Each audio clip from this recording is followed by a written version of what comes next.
دوستو، ہر انسان کی ایک خواہش ہوتی ہے کہ وہ ایک خوشحال، کامیاب اور امیر زندگی گزارے۔ اسلام میں بھی روحانی اور دنیاوی ضرورتوں کے بیچ توازن بنائے رکھنے کی تربیت دی گئی ہے۔ امیری صرف مال دولت ہی نہیں بلکہ دل کی کاروبار کی برکت، رشتوں کی مٹھاس اور حق حلال روزی کا نام بھی ہے۔ قرآن اور حدیث میں ایسے کئی وظیفے موجود ہیں جن سے انسان اپنی تنگی، مفلسی اور قرض سے نجات پا سکتا ہے اور اللہ کی رحمت سے مالدار بن سکتا ہے۔ یہ وظیفہ اللہ کی عبادت، نیک نیت اور صبر کے ساتھ کیا جائے تو انشاءاللہ ضرور اثر کرتا ہے۔ تو آئیے اسی کے بارے میں ہم بات کرنے والے ہیں۔ سب سے پہلے ویڈیو کو لائک کر دیں، چینل کو سبسکرائب کر لیں، بیل آئیکن کو کلک کریں تاکہ ہر آنے والی نوٹیفیکیشن آپ لوگوں کو ملتی رہے۔ امیری اور برکت کے لیے قرآنی وظیفہ، سورہ واقعہ کا وظیفہ۔ رسول پاک صلی اللہ تعالی علیہ وسلم نے فرمایا، جو شخص ہر رات سورہ واقعہ پڑھے گا اس پر کبھی فاقہ غریبی نہیں آئے گی۔ طریقہ کیا ہے؟ ہر رات عشاء کی نماز کے بعد ایک بار سورہ واقعہ پڑھیں، پاک صاف حالت میں وضو کر کے تلاوت کریں، اللہ سے دل سے دعا کریں کہ وہ اپنی روزی میں برکت دے۔ روزی میں برکت آتی ہے، کاروبار میں ترقی ہوتی ہے، تنگی اور قرض سے نجات ملتی ہے، امیری اور سکون نصیب ہوتا ہے۔ یا غنی یا مغنی وظیفہ۔ اللہ کے دو بہت طاقتور اسماء الحسنی اللہ کے نام ہیں جو رزق اور امیری کے دروازے کھولتے ہیں۔ وظیفے کا طریقہ: ہر دن فجر کی نماز کے بعد یا غنیو یا مغنیو 1100 بار پڑھیں، یعنی 1100 ٹائم پڑھیں۔ وظیفے سے پہلے اور بعد میں 11 بار درود شریف پڑھ لیں۔ بے روزگار کو کام ملتا ہے، قرض دار کو راحت ملتی ہے، بزنس میں ترقی ہوتی ہے، سکون اور تسلی ملتی ہے۔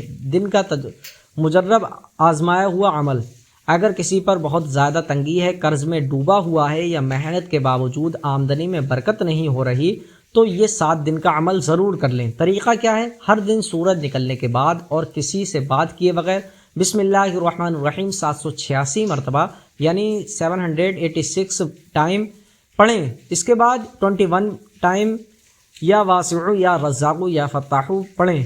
اسے 7 دن تک لگاتار کریں اور خود اللہ کی رحمت کا اثر دیکھیے۔ عمل کرنے کی شرطیں اور آداب: کچھ ضروری باتیں: حرام سے بچیں۔ کسی بھی وظیفے کا اثر تبھی ہوتا ہے جب انسان حرام آمدنی، سود، بیاج اور دھوکہ اور جھوٹ سے بچے۔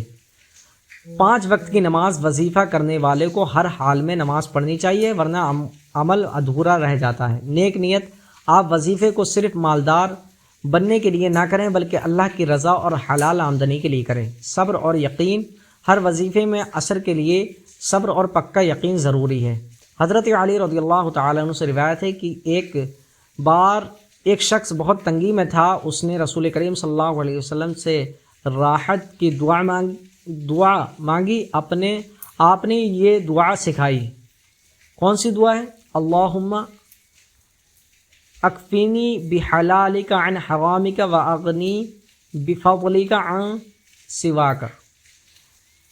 اس دعا کو ہر نماز کے بعد 3 بار پڑھنا بہت اثردار ہے لوگوں کے لیے۔ تنگی سے نجات کے لیے 2 رکعت نماز: اسلامی علماء کے مطابق جب بھی تنگی ہو یا روزی میں رکاوٹ محسوس ہو تو 2 رکعت نفل نماز پڑھیں۔ ہر رکعت میں سورہ فاتحہ کے بعد 3 بار سورہ اخلاص پڑھیں۔ نماز کے بعد 100 بار استغفر اللہ پڑھیں، پھر 7 بار یا رزاق ارزقنی بلا حساب۔ یہ نماز اور ذکر اللہ کے رحم کو کھینچتا ہے۔ تسبیح فاطمہ امیری اور طاقت کا ذریعہ: رسول کریم صلی اللہ علیہ وسلم نے حضرت علی اور فاطمہ رضی اللہ تعالیٰ عنہ کو یہ تسبیح سکھائی: 33 بار سبحان اللہ، 33 بار الحمدللہ، 34 بار اللہ اکبر۔ اس تسبیح کو ہر رات سونے سے پہلے پڑھنے کی بہت فضیلت ہے اور یہ روحانی طاقت اور برکت کا ذریعہ ہے۔ برکت کے لیے روزمرہ کی عادتیں: کچھ عادتیں اپنائیں۔ سویرے جلدی اٹھیں، صبح کی برکت سے فائدہ ہوتا ہے۔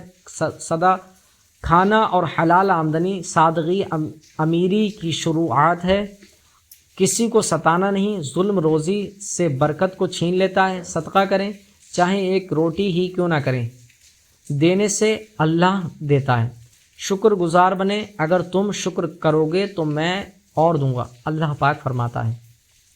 امیری صرف پیسوں میں نہیں بلکہ اللہ کی رضامندی، دل کا سکون، گھر میں محبت اور حلال کمائی میں چھپی ہوتی ہے۔ اوپر دیے گئے یعنی دوستان محترم آپ اس وظیفے پر عمل کر لیں، انشاءاللہ تبارک و تعالی آپ کو بہت زیادہ فائدہ حاصل ہوگا۔ بس آپ لوگ اپنی نیت کو صاف رکھیں اور ان وظیفے